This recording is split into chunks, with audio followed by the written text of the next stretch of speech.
بڑی ہی خوش نصیبی اور سعادت کی بات ہے کہ اس کے نام اعمال میں زیادہ سے زیادہ توبہ و استغفار ہو۔ میرے دوستو، جب گناہ ہو جائے تو پھر توبہ کرے، بار بار گناہ ہو جائے تو بار بار توبہ کرے، اور کبھی بھی اللہ کی رحمت سے مایوس نہیں ہونا چاہیے، اور یہ نہیں سوچنا چاہیے کہ میں بار بار توبہ کرتا ہوں اور گناہ کر بیٹھتا ہوں، اب اللہ تعالیٰ معاف کرے گا۔ ایسا سوچنا حرام ہے۔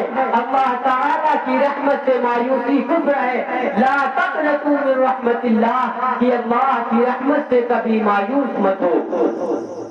میرے دوستو، جب توبہ کی جائے، خالص توبہ کی جائے، جب توبہ کی جائے، خالص توبہ کی جائے، آئندہ گناہ نہ کرنے کا پورا